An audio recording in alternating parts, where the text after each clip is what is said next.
Buenas horas, alumnos y alumnas, y bienvenidas a este segundo vídeo del tema del hormigón, en el que vamos a terminar la etapa de fabricación. Para ello, tan solo me queda explicarte los problemas con hormigón. Estos problemas pueden ser de granulometría, dosificación y designación, así que espero que los disfrutes. ¡Empezamos! En los problemas de hormigón vamos a utilizar información procedente del código estructural y de la norma UNE referida a los áridos para hormigón.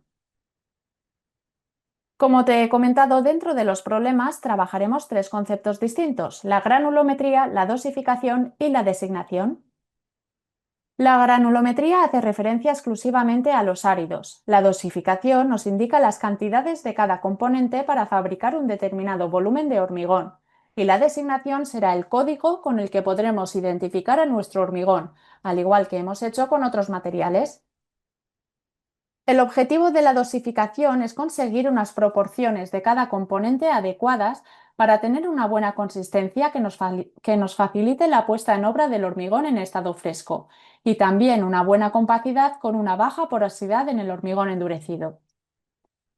Por otro lado, la granulometría, que es la ordenación por tamaños de los áridos, se centra en el estudio de los tamaños de áridos en base a unos tamices normalizados. Vamos a ver cómo se resolvería un problema gigantesco que incorporara granulometría, dosificación y designación, y te lo voy a resumir en distintos pasos.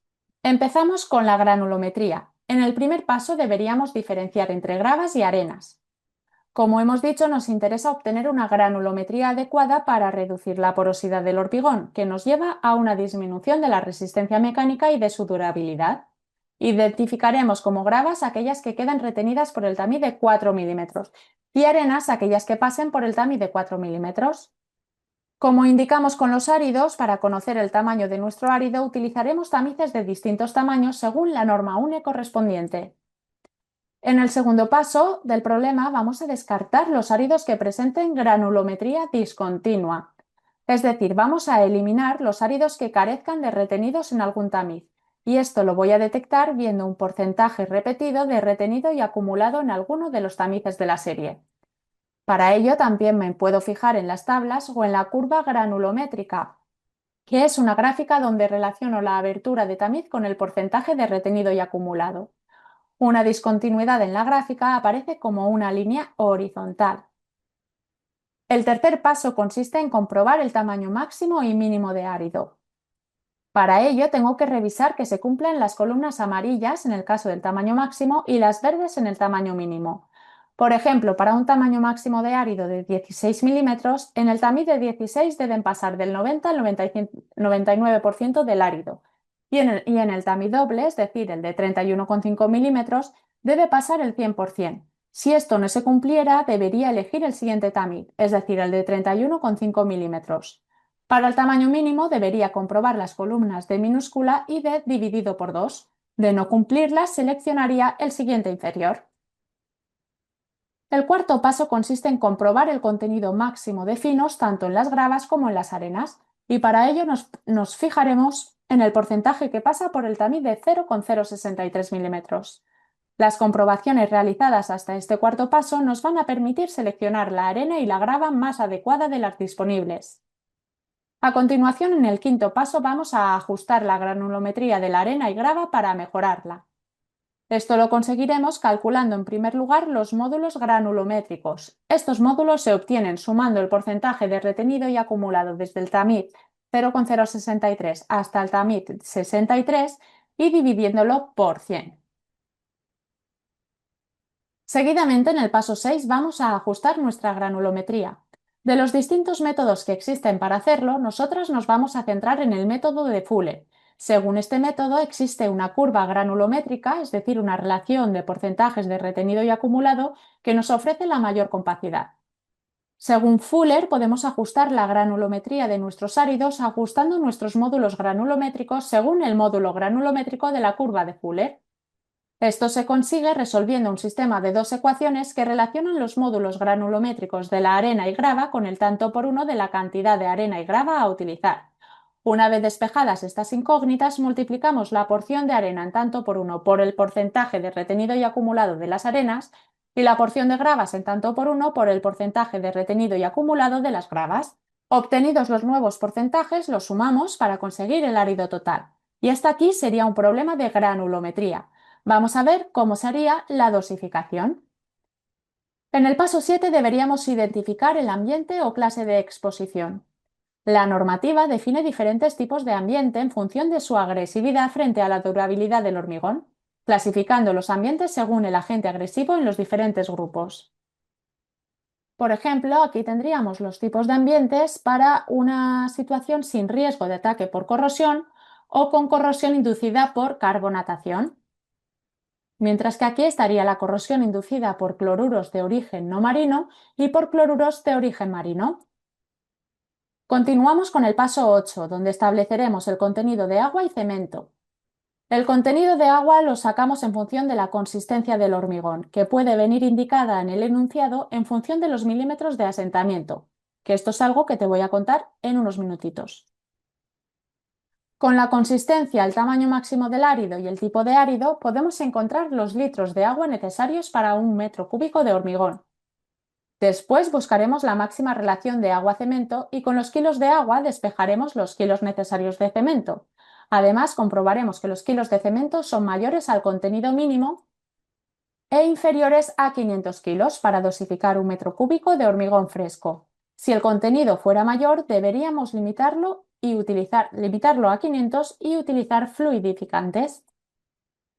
Pasamos ya al paso número 9, en el que sacaríamos los volúmenes o pesos de cada componente, para resolver la dosificación del hormigón. Como el hormigón se va a contraer durante el fraguado, para obtener un metro cúbico de hormigón en estado fresco prepararemos 1025 litros. Es decir, que la suma del volumen del agua, el volumen del cemento y el volumen de los áridos debe ser de 1025. Con este paso concluiríamos con la dosificación del hormigón. Además de los volúmenes de los áridos, me pueden pedir los volúmenes o pesos de grava y arena, que calcularía multiplicando por el tanto por 1 calculado para el módulo granulométrico. En el paso 10 te indico otras comprobaciones como la resistencia mínima o los recubrimientos de la armadura. Para ello tendrías que comprobar esta tabla que relaciona la resistencia del hormigón en función de su tipo y clase de exposición, o bien los milímetros de recubrimiento alrededor de las armaduras de acero según la clase de exposición, que se comprueban en estas tablas. Aquí puedes ver una sección de un forjado y otras comprobaciones que se pueden solicitar donde influye el tamaño máximo de árido para asegurar que el hormigón envuelve por completo a la armadura. Por último, solo nos faltaría designar el hormigón, lo que corresponde con el paso 11. Para designarlo tengo que codificar según el código TRC-TMA, donde T hace referencia al tipo de hormigón, R a su resistencia característica en megapascales, P a la consistencia, TM al tamaño máximo de árido y A al ambiente o clase de exposición. Vamos a ver cada sigla con más detalle.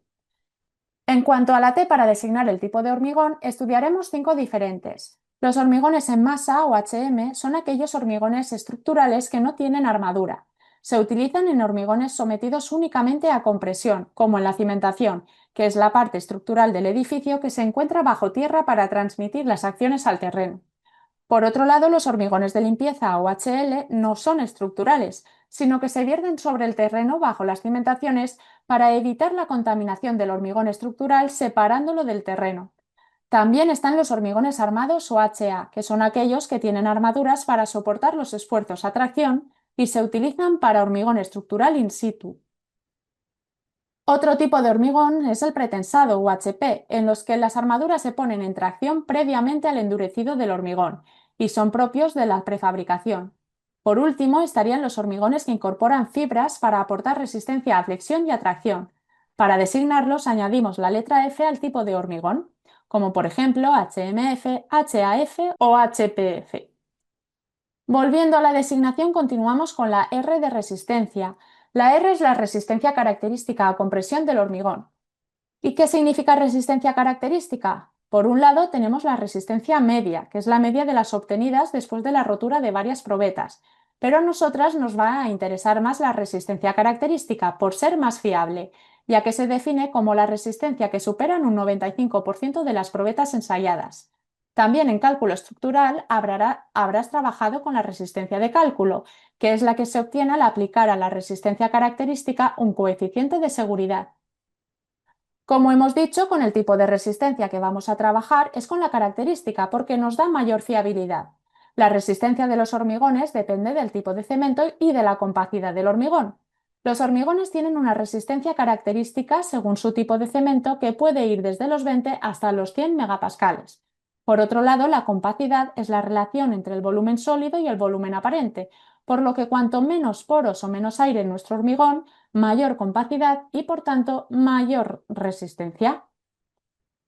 Pasamos ahora de la compacidad a la consistencia del hormigón, que suena similar, pero no es lo mismo.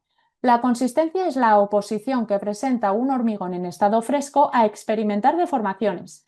Se cuantifica mediante el ensayo de asentamiento en cono de Abrams, según una norma UNE.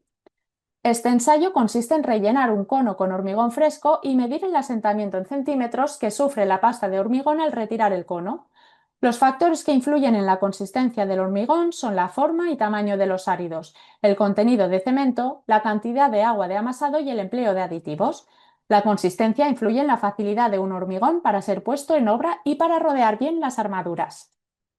Según el asiento que sufre el hormigón en estado fresco al retirar el cono de Abrams, diremos que la consistencia es seca, plástica, blanda, fluida o líquida. Cada tipo de consistencia va a ser más apropiado para un elemento constructivo diferente y requerirá de un tipo de compactación distinta, como veremos más adelante. Si volvemos de nuevo a la designación, nos faltaría el tamaño máximo de árido y el ambiente, que ya hemos explicado en este proceso. Aquí puedes ver un resumen con los 5 primeros pasos del proceso, los siguientes pasos para completar un problema y, por último, las formas utilizadas. Fenomenal, llegados hasta aquí, me gustaría que contestaras a una pregunta. Muchas gracias por tu respuesta. Con la designación del hormigón terminamos toda la casuística posible de problemas de hormigón que incluye la granulometría, dosificación y designación. Espero que no te desborden y que puedas practicarlos hasta que te familiarices con ellos. Además, también terminas la etapa de fabricación y me encantaría invitarte a que sigas descubriendo el ciclo de vida del hormigón en el siguiente vídeo. Muchísimas gracias por tu atención y hasta pronto.